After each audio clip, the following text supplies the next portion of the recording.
eh,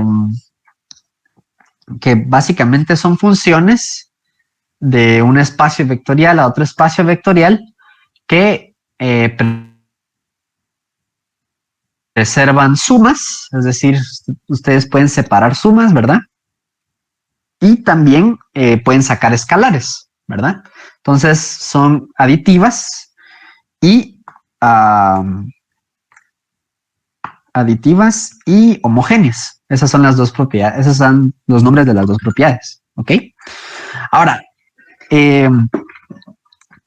pues, vamos a ver, espérense un momento, están entrando otra vez un momento.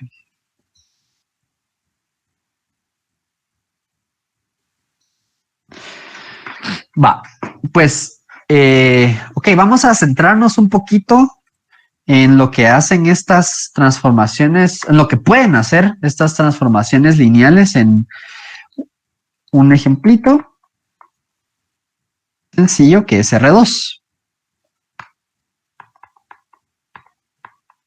¿Sí? Va. Entonces, van a haber ciertos casos especiales porque ustedes ya vieron que, por ejemplo, existen algunos vectores que se mapean siempre hacia un vector, que es el vector 0, ¿verdad? Y de ahí sale la definición del kernel, que vamos a platicar en un momento también, ¿verdad? Pero por el momento vamos a suponer que estas transformaciones lineales no hacen eso, o sea, como que el kernel solo es el 0, ¿sí? Muy bien, entonces, a ver, noten lo siguiente. Necesitamos una transformación lineal cumple con que la transformación aplicada a dos vectores, vamos a ponerle X, no, mejor sí, W, es igual a la transformación aplicada a V más la transformación aplicada a W.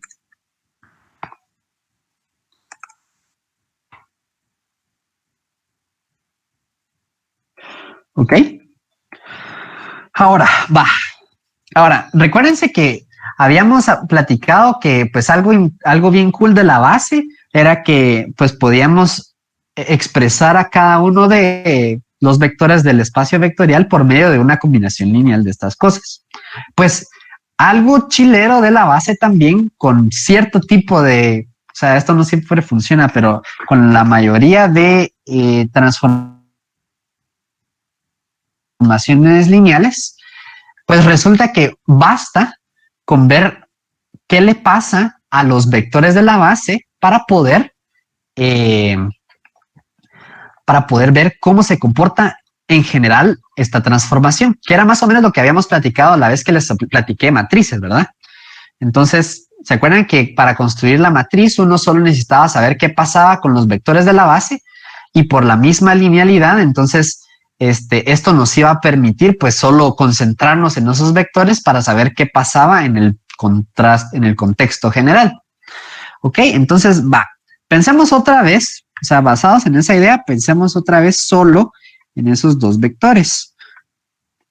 Aquí en R2, digamos, y J. ¿Sí? Va. Y recuérdense que a partir de estos se forma una pequeña cuadrícula, ¿verdad? Esa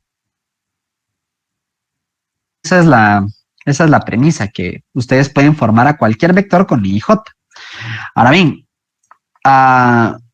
¿qué pasa si, por ejemplo, la transformación lineal hace algo como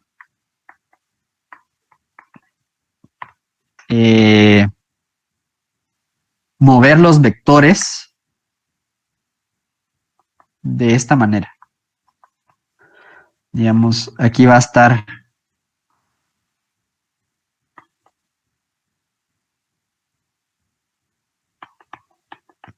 T de I, aquí va a estar T de J. ¿Ok? Vamos a pensar en una transformación lineal ahorita que va de R2 a R2. Que pueden ser mucho más generales, ¿verdad? Pero por el momento pensemos solo en R2 y R2. ¿Sí? Va. Entonces, la idea detrás de utilizar los vectores de la base era que en el nuevo espacio vectorial,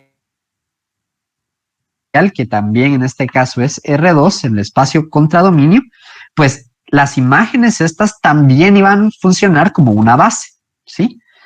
De nuevo, esto funciona solo en ciertas ocasiones, pero sí en varias, digamos. Entonces, resulta que solo sabiendo a dónde se mandan T y T, perdón, a dónde se mandan I y J respecto a T, pues yo voy a poder saber qué le hace la función a cualquier vector. Por ejemplo, a ver, en el espacio dominio, que es este de aquí arriba, I más J, ¿dónde está? Pues es la diagonal del paralelogramo que se forma con I y J, ¿verdad?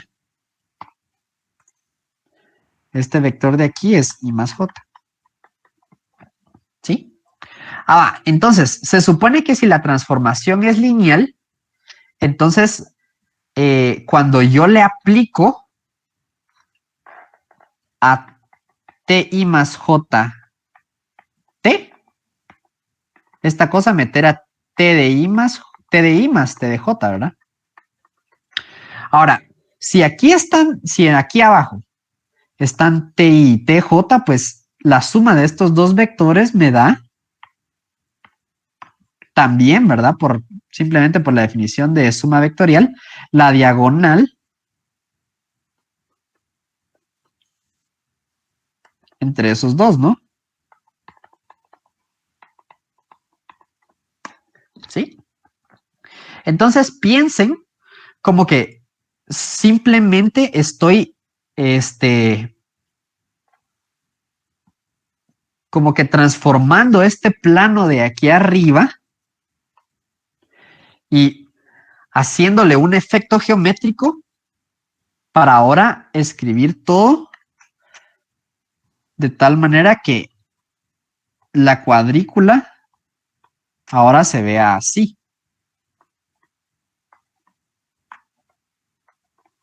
¿Sí? Así como aquí, digamos, la cuadrícula es paralela, o bueno, son perpendiculares, digamos, son verticales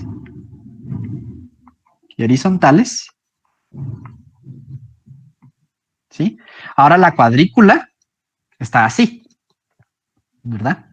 Está como apachada, digamos, y movida de cierta manera. ¿Ok?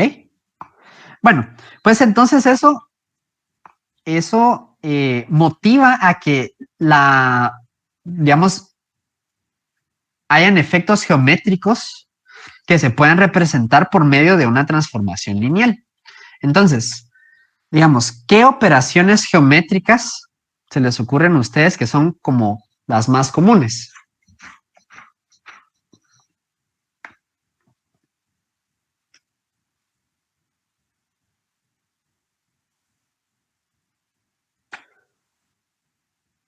No sé si tienen alguna.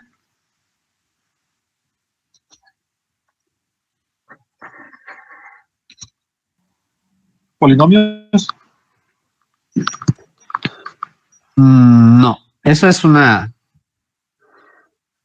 expresión. O sea, por una operación algebraica me refiero, por ejemplo, a una reflexión, a una rotación, a un estiramiento, digamos, ¿verdad? Entonces, pues esas son algunas de las cosas. Una traslación, por ejemplo, ¿verdad? Esa es otra operación geométrica. Bueno, y lo que vamos a hacer ahorita es que vamos a ver que en efecto hay algunas de estas que claramente son transformaciones lineales, ¿sí? Entonces, solo de ver el dibujo. Entonces, por ejemplo, homotesia. ¿Qué es una homotesia?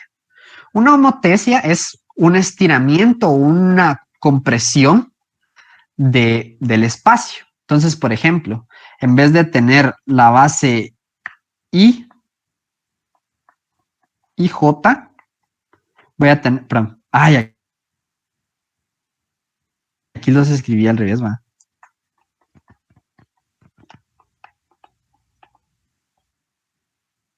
Aquí era J y aquí es I.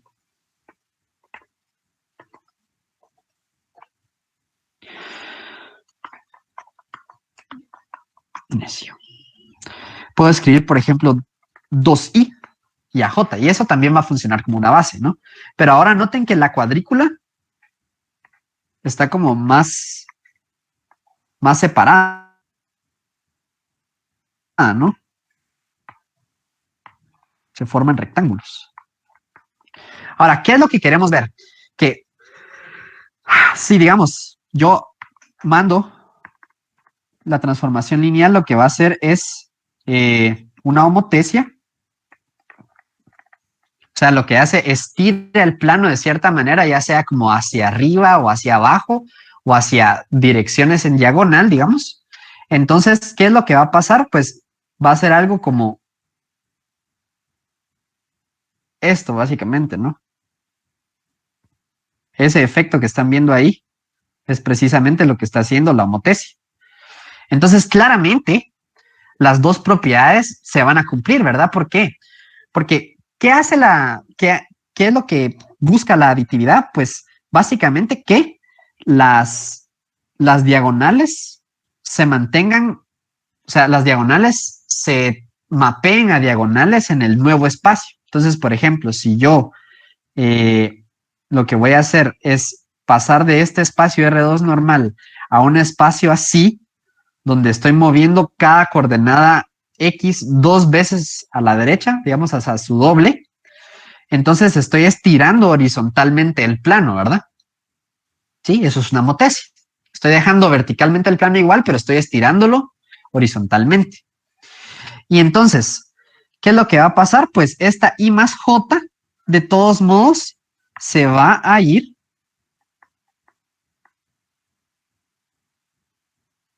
hacia I más J aquí. ¿Sí? Solo que ahora el vector que ocupa la posición de I va a ser 2i. ¿Sí? Entonces, este vector de aquí es el vector imagen de este vector acá respecto a t, respecto a la homotecia. Entonces, eso quiere decir que las homotecias son transformaciones lineales, ¿sí? Bueno, son aditivas. Y luego son homogéneas, pues eso también es claro, pues porque una homotecia sería prácticamente multiplicar por un vector, ¿verdad? Algo así como esto, ¿no? Aquí multipliqué a este vector i por 2 y entonces pues prácticamente es sencillo ver que también se van a poder sacar escalares de manera sencilla, ¿verdad? Ok, tenemos esto. Luego también tenemos oblicuaciones, que son más o menos lo que pasó aquí, ¿sí? O sea, aquí no solo se estiró el plano, sino que también, en vez de ver una cuadrícula, digamos, ahora la cuadrícula está formada por paralelogramos, ¿verdad? Entonces como que se apachan, ¿verdad? Entonces ese es otro efecto geométrico que también puede verse representado por una transformación lineal, simplemente por el hecho de que mantienen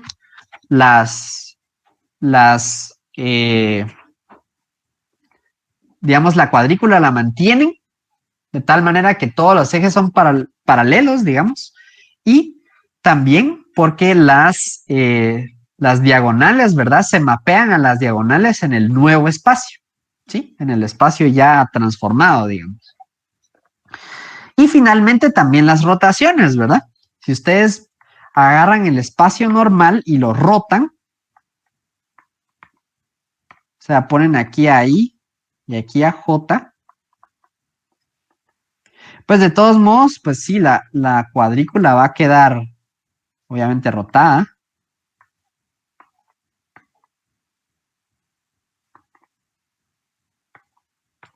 Pero igual I más J va a estar justo en la diagonal de esta cuadrícula generada por los vectores I y J que están transformados, ¿verdad? O sea, aquí es TI y aquí sería TJ.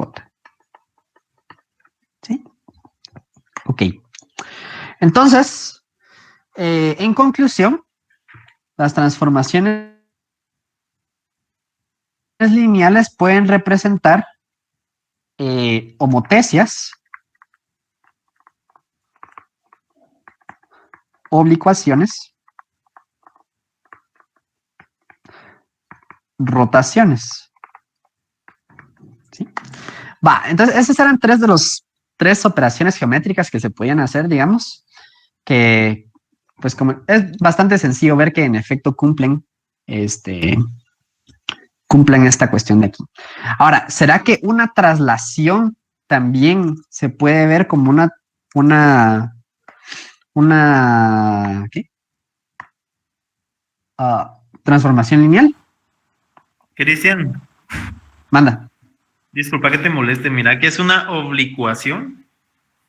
Es como esto que acabo de decir, ¿ve? O sea, aquí los cuadrados que forman a la cuadrícula, digamos, no son cuadrados como tal, sino que son como paralelogramos, ¿verdad? Que es como un cuadrado apachado, ¿verdad? Entonces, eso es una oblicuación. Bueno, muchas gracias. ¿Vale? Sí, va, ahora.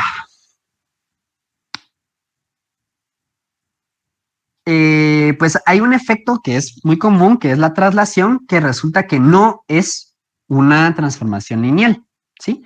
Y la razón por la cual no es, de hecho, da un criterio, o bueno, es por un criterio que de hecho suele ser útil en muchos problemas de transformaciones lineales. La razón por la cual no es porque, a ver, noten que, digamos, tenemos tenemos a R2 normal, ¿verdad? Esta es la cuadrícula. Ahí. Y son los cuadrados normales formados por I. Ay, perdón. Por J y por I. ¿Ok? Ahora, ¿a qué me refiero con traslación? Que todos estos puntos se muevan en alguna dirección, ¿sí? Entonces, imagínense que yo vengo y jalo toda esta cuadrícula, digamos, la muevo 1 hacia la derecha. Entonces,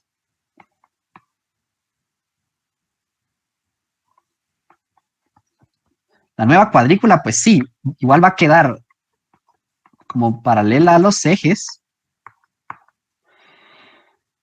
pero ahora el vector TI está por acá. Y el TJ igual por acá.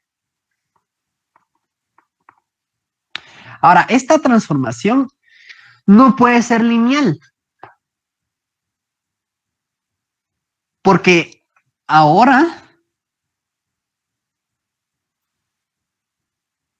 las diagonales no se están quedando, no se están mapeando a las diagonales correspondientes. Y una forma fácil de ver que esto no se puede es porque va. ¿Qué es lo que hace una traslación? Pues a cada vector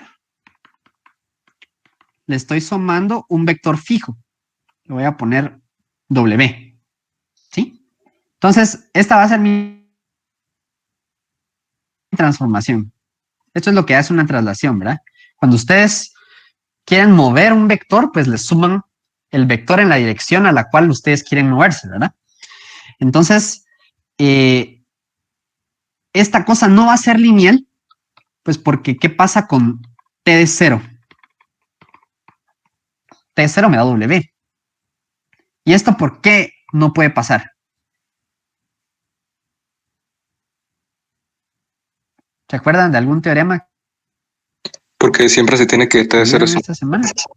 O la semana pasada.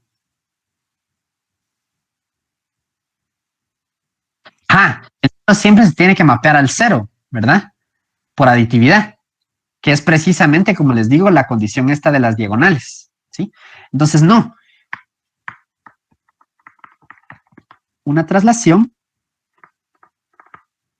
no es una transformación lineal.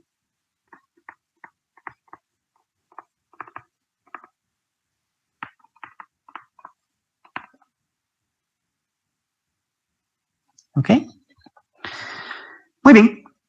Y esta cosa de aquí, el hecho de que T de 0 sea 0 siempre en una transformación lineal, de hecho es suficiente con que sea aditiva, ¿va?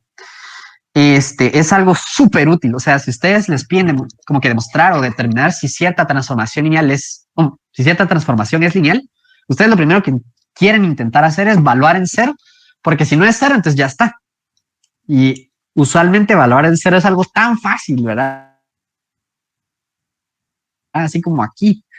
Entonces, digamos, en los problemas de la tarea hay un par de ejercicios donde ¿será que esta transformación es lineal? Y pues una forma rápida de hacerla es esto. O sea, si no fuera cero, entonces definitivamente ya se sabe que no es lineal. Si fuera cero todavía, hay que verificar si, pues en efecto, si lo es o no. Y la razón por la cual hay que verificarlo es que este t de 0 igual a 0 sale de la aditividad. ¿Se acuerdan cómo demostrar que t de 0 era 0? Había que hacer t de 0 igual a t de 0 más 0, ¿verdad? Porque 0 más 0 es 0. Y esto se puede separar como t de 0 más t de 0. Y de aquí ya concluimos que t de 0 es 0. ¿Verdad? Pero resulta que es muy importante que ustedes verifiquen que ambas condiciones se cumplan, porque existen funciones que cumplen una de las dos propiedades, ya sea ser aditiva o ser homogénea, pero no lineal. Entonces vamos a ver un par de ejemplos, un ejemplo de cada uno de esos. Entonces, veamos.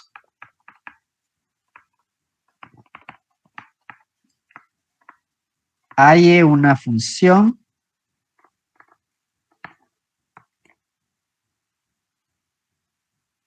phi de reales a reales que sea homogénea, sea homo, pero no aditiva.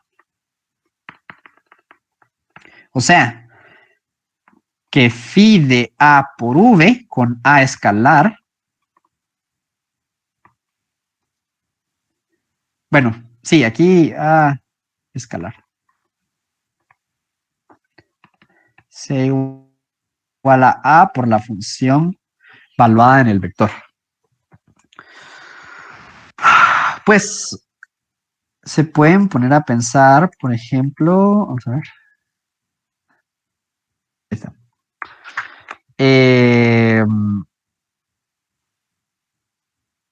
Bueno, ¿se les viene a la mente algo?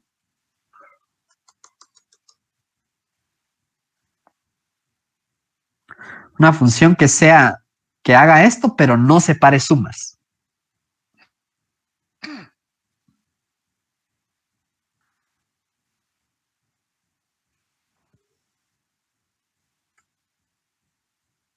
¿No? Alguna operación de los números reales en las que ustedes puedan sacar un número.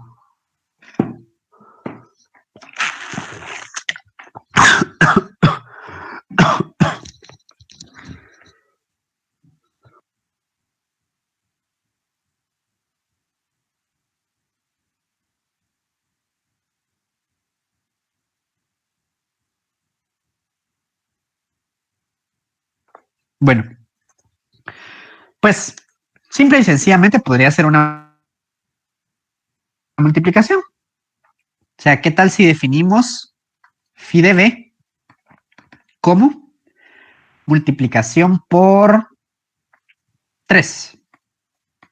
¿Sí?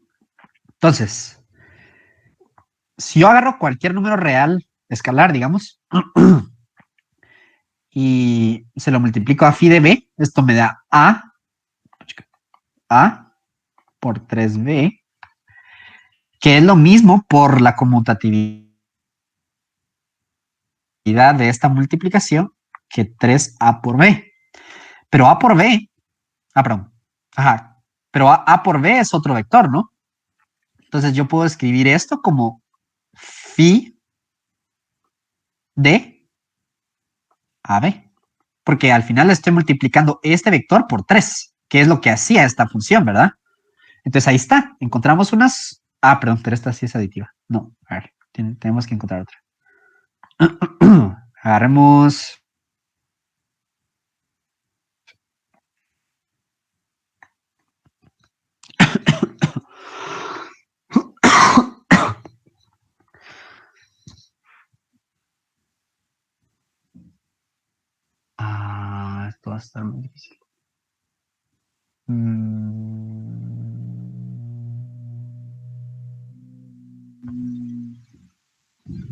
No, sí, es definitivamente la lineal.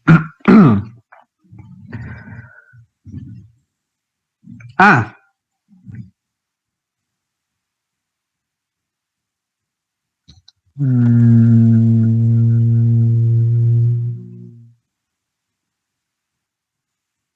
Rayos, ahorita no. Pensé que esa funcionaba, pero me acabo de dar cuenta que esa también es aditiva. Bueno, de la que sí estoy seguro es la otra. Una que sea aditiva, pero no homo.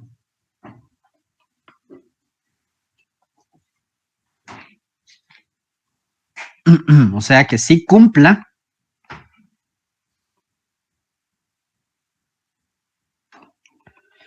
phi de v más w igual a phi de v más phi de w, pero que no cumpla que pueda sacar escalares. Ahora, esta la voy a definir de complejos a complejos. Entonces, podemos darnos cuenta que, pues, si está definido a complejos, podemos considerar la función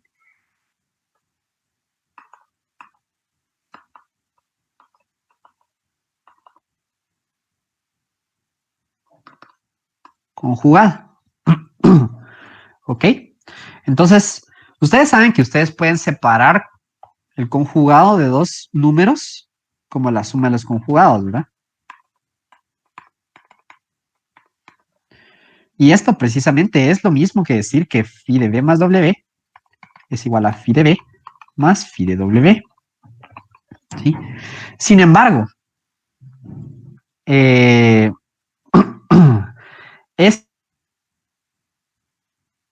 no funciona, no es homogénea. ¿Por qué? Pues porque si ustedes multiplican, por ejemplo, i por b, entonces tienen el conjugado de i por b, y eso me da 1 por b, que es phi de b, cuando me tuvo que haber quedado i por phi de b, ¿verdad?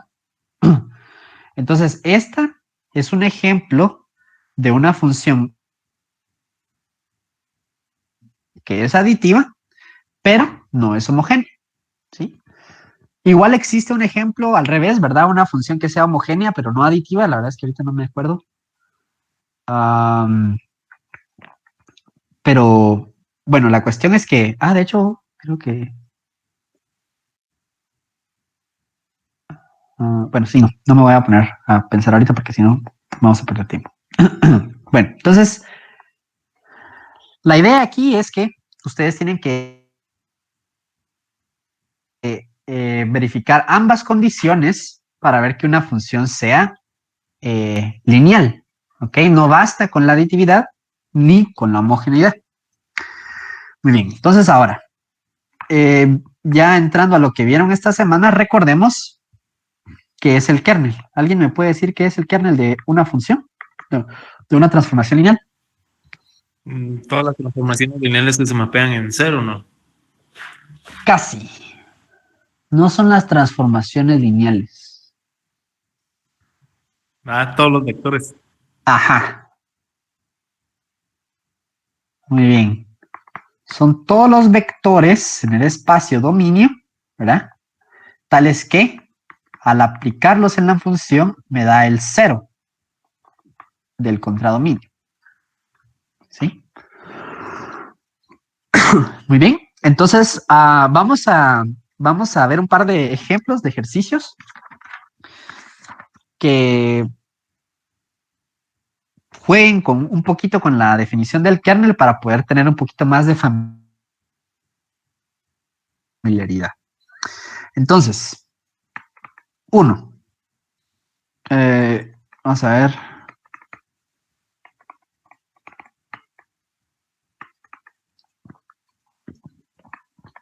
Sea B un espacio vectorial y S y T transformaciones lineales de V hacia sí mismo.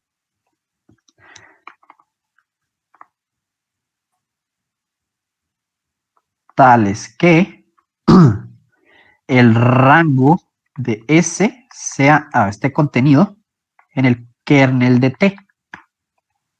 Entonces la pregunta es, demuestre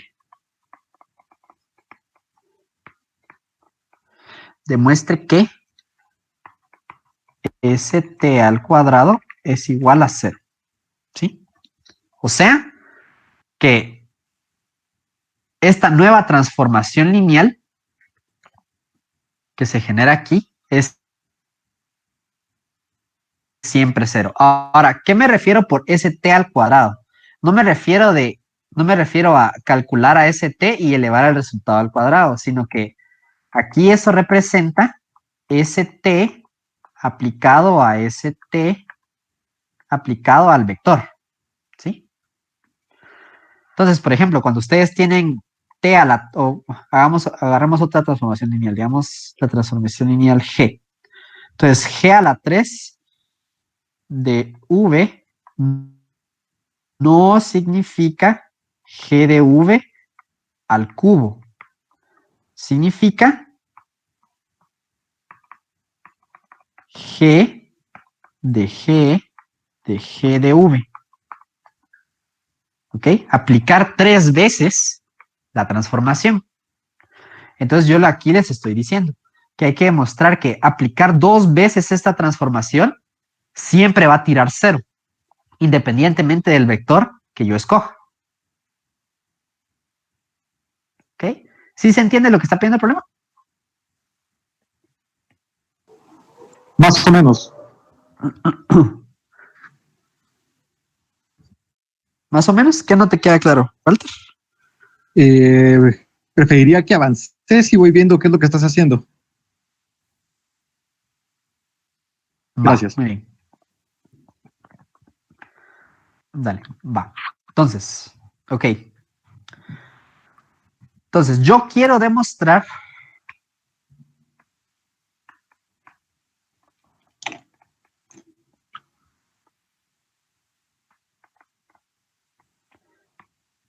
que para todo vector v, aquí, si yo aplico st de, eso me va a tirar 0, ¿sí? Esto es lo mismo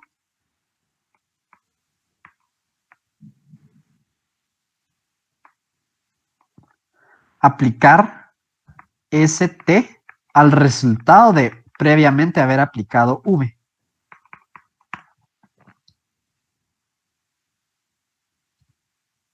¿Ok? ¿Y a qué me refiero con st? También, ¿verdad? O sea, me imagino que ustedes ya vieron eso también.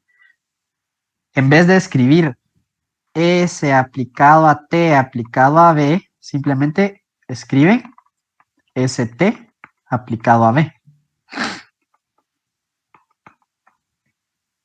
¿Sí? Así como cuando ustedes en vez de poner X por Y, en vez de escribir el por, solo escriben XY. ¿Verdad? Es algo similar. Solo que aquí la operación no es multiplicar, sino que es componer. ¿Sí? Meter una dentro de otra. ¿Ok? Entonces, sería esto, que a su vez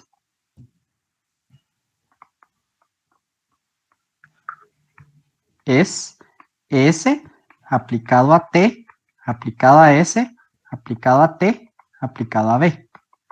¿Sí? Entonces, yo quiero ver que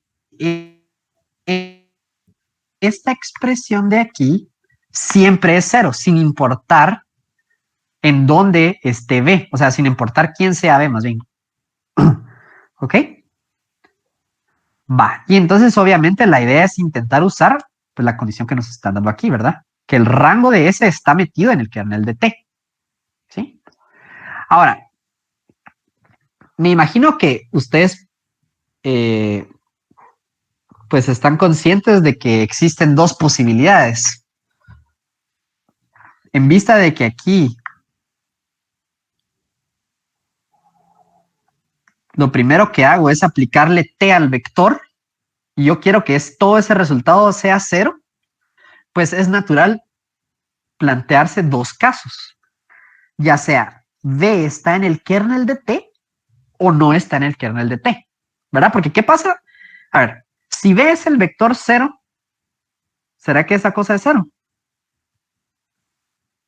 Si aquí yo meto 0, ¿será que el resultado es 0?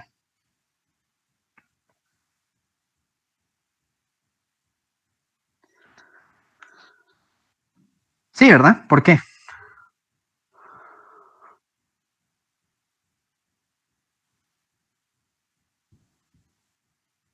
Porque como B está en el kernel de T, eso implica de una vez que va a ser puramente cero, por la definición de kernel. A ver. Tú estás diciendo que es porque 0 pertenece al kernel de T, ¿va? ¿Ok? Pero, bueno, primero, ¿esto por qué es cierto? Bueno, eso en general es cierto, porque T de cero siempre va a ser cero. Ah, sí, exacto. T de 0 va a ser 0. ¿Sí? Va, ok. Pero, ¿cómo es que el hecho de que el 0 esté en el kernel de T hace que esto sea 0?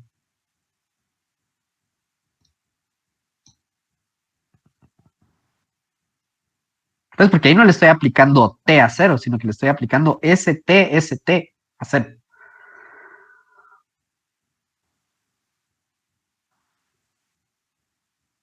O sea, esto de aquí va a ser 0. Sí, pero ¿y qué onda con lo demás?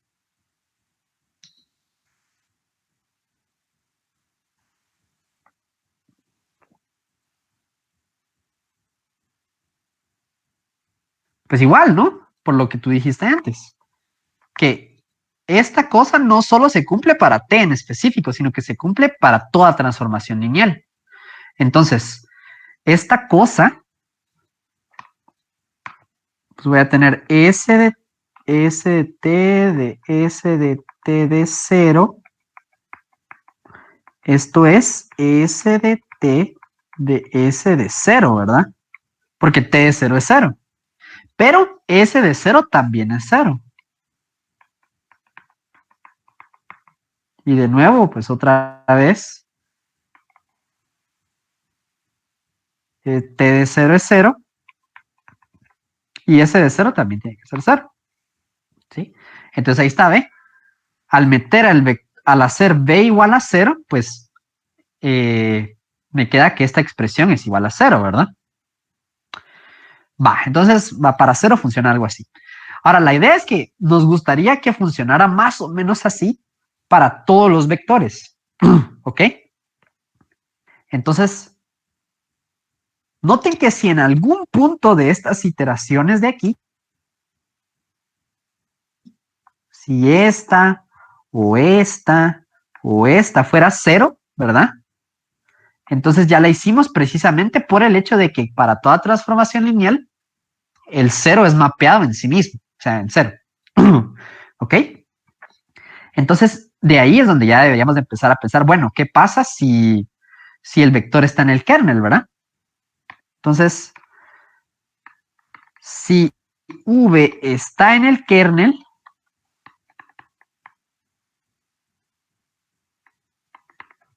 ¿qué pasaría? Pues tengo que S de T de S de T de V es lo mismo que S de T de S de 0, ¿verdad? Que por el mismo argumento que hicimos antes, pues esa cosa es 0, ¿verdad? Ah, va. Entonces eso está genial, ¿no? Bueno, pero eso es si B está en el kernel de T. Ahora, ¿qué pasaría si B no está en el kernel de T? Que esas son las dos opciones, ¿verdad? O está o no está.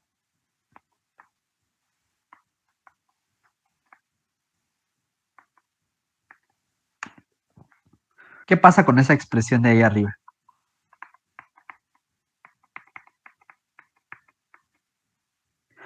Pues realmente no podemos decir mucho acerca de T de B, ¿verdad? Porque como T de B, pues como B no está en el kernel, T de B puede ser cualquier cosa, ¿no? Ok, va. Entonces, como no sabemos nada, solo pongámosle otro nombre. Digamos que fuera W. Ok. Entonces vamos a escribir esto como S de T de S de W. ¿Sí? Ahora, ¿será que hay algo interesante aquí?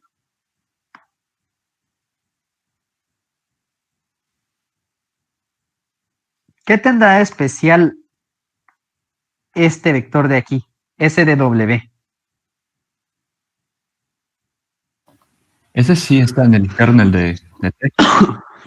Si no mal recuerdo, por ¿Por qué? la contención que habías puesto al inicio. O creo que no. Ah, Exacto. bueno, sí.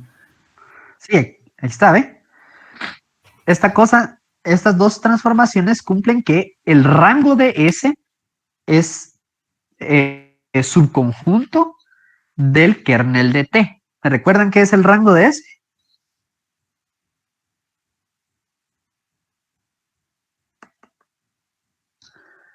Pues son todos los vectores que pueden salir como resultado de la transformación lineal, ¿verdad? Entonces, obviamente, si yo le aplico a SW, digamos, entonces, pues esta cosa está en el rango de S, ¿sí? Y como está en el rango de S, entonces también está en el kernel de T, ¿verdad? Eso significa que esté contenido, ¿no? Entonces eso quiere decir que voy a tener pues S de T aplicado a un vector del kernel, o sea, tengo S de 0, ¿verdad? Y S de 0 pues va a ser 0. Entonces, de hecho, ni siquiera era necesario hacer como tal este análisis, ¿verdad? Porque este argumento funciona siempre, ¿verdad? Independientemente de si esto es 0 o no, pues este W al final de cuentas se va a meter en S, ¿verdad? Y S de W va a tirar algo que de todos modos está en el kernel, independientemente de lo que sea. Y entonces, al evaluar T en este elemento del kernel, pues se hace 0 y finalmente S de 0 tiene que ser 0, pues porque S es lineal. ¿Ok? ¿Sí quedó claro?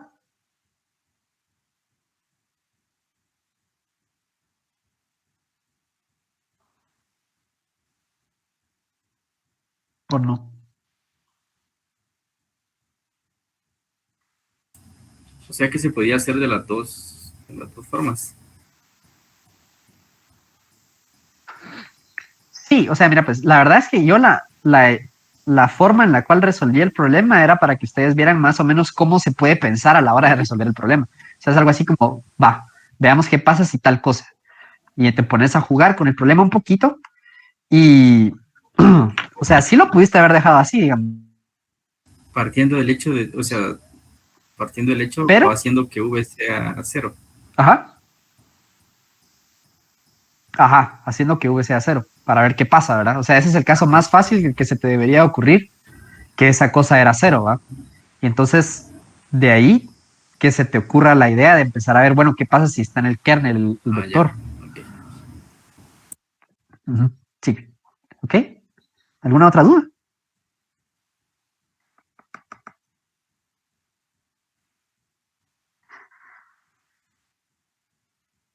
¿No? Ok. Pasemos a un segundo ejemplo.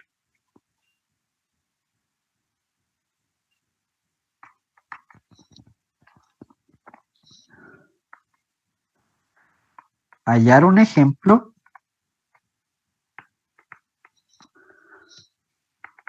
de una transformación lineal de R4 hacia sí misma, tal que el rango de T sea igual al kernel de T.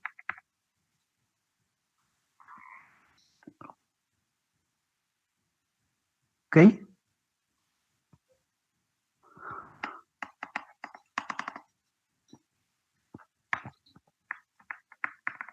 Bueno, ustedes en clase vieron un teorema o verán un teorema, no recuerdo si ya lo vieron, que se llama, de hecho creo que no lo he visto, que se llama el teorema de, bueno, en el libro se llama el teorema fundamental de las aplicaciones lineales. Ese teorema lo que dice es lo siguiente: la dimensión la dimensión del espacio dominio en una transformación lineal. Ustedes tienen una transformación lineal que va de V a W. Entonces, la dimensión de V es igual a la dimensión del kernel más la dimensión del rango. ¿Ok? Que de hecho tiene mucho sentido, ¿verdad? O sea, la dimensión de V es, pues, ok, la dimensión de todo el espacio se puede partir en dos cosas. En el espacio de aquellos que no se van, no, de aquellos que se van al cero y de aquellos a los que no se van, ¿verdad? Eso es básicamente lo que está diciendo este teorema, ¿sí? Que es un teorema muy, muy poderoso. Entonces, ahora bien, lo genial es que como aquí están relacionando precisamente al rango y al kernel de T, este teorema nos permite pues tener una condición más o menos con qué empezar. A ver, ¿cuál sería la dimensión en este problema de V?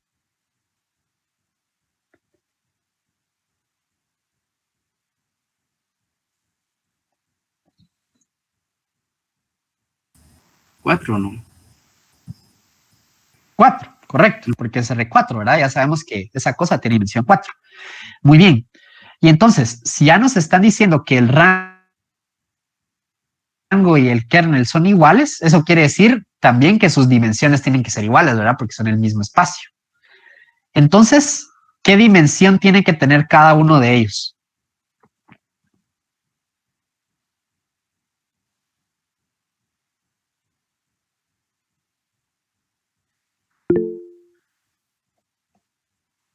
Dos. Muy bien, Mariana. Excelente. O sea, esta igualdad de aquí inmediatamente me está diciendo que la dimensión de este es igual a la dimensión de este. Pero yo sé por este teorema que la dimensión de este más la dimensión de este son igual a la dimensión del espacio, que como bien había dicho Abel, es 4. ¿Sí? Entonces yo quiero resolver la ecuación 4 igual a dimensión del kernel, o bueno, vámonos que la dimensión sea x. Pues x más x, ¿verdad? Porque tiene la misma dimensión. Entonces, ¿quién tiene que ser x?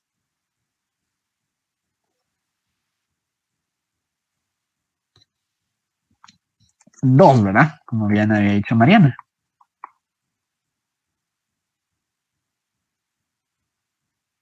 ¿Okay? Entonces, la dimensión del rango y la dimensión del kernel son ambas 2, ¿ok? Ahora, algo muy importante es que no porque dos espacios tengan la misma dimensión son precisamente el mismo, ¿verdad? Eso tienen que tenerlo muy en cuenta. ¿Ok? Entonces, va. Entonces, el rango de T es igual al kernel de T. Ahora bien, si yo quiero que algo tenga dimensión 2, o sea, si quiero que el kernel tenga dimensión 2, eso quiere decir que, pues digamos, si yo planteo esta transformación lineal por coordenadas, digamos, voy a meter un vector de R4, ¿verdad? Y eso me va a tirar un vector X, Y, Z, W, ¿verdad? ¿Sí? Va, ¿y cómo me aseguro que esta cosa, que el kernel de esta transformación tenga dimensión 2? Pues, a ver, usualmente ustedes pueden saber relativamente sencillo, o sea, depende mucho del problema, pero una forma de ver rápido como que la dimensión del rango del kernel es ver cuántas variables están libres, ¿sí? O sea, cuántas variables pueden tomar cualquier valor, ¿sí? Entonces, si yo quiero que la dimensión del kernel sea 2, eso quiere decir que quiero que aquí solo dos variables estén libres realmente, ¿sí? O sea, que puedan valer cualquier cosa. Entonces, ¿qué hago para que solo hayan dos libres? Pues puedo cambiar dos, digamos esta y esta, las voy a cambiar por ceros, ¿sí? Entonces, ¿qué va a ser la transformación lineal ahorita? No sé qué, todavía no sé qué le voy a poner aquí y aquí, ¿verdad? Porque tiene que ser una función de estas cuatro variables, ¿verdad? Pero sí sé que ahí ya estoy diciendo que el rango tiene que tener dimensión a lo más 2, ¿verdad? Porque estos dos están fijos. Entonces, como mucho, hay solo dos variables libres. ¿Ok? Entonces, como mucho, hay dos variables libres, entonces la dimensión del rango de t es menor o igual que 2. ¿Sí? Va. Ok. Ahora, yo quiero que el kernel también tenga dimensión 2, ¿verdad? Entonces también me gustaría que fueran vectores más o menos de esa manera. Entonces, a ver, ¿qué les parece si, digamos, la transformación más fácil que se me ocurre, que se ve más o menos como esta, es simplemente hacer que las dos coordenadas del final sean 0? ¿Sí? O sea, la transformación lo que hace es agarrar el vector en R4 y hacer que las otras dos coordenadas sean 0. ¿Sí? Eso se conoce como una proyección, ¿verdad? O sea, se proyecta en el plano que se forma en las primeras dos coordenadas. ¿Ok? Va. Entonces, aquí fijo, ya me estoy garantizando que la dimensión del rango es 2, porque yo puedo meter aquí A y B lo que yo quiera. Entonces voy a armar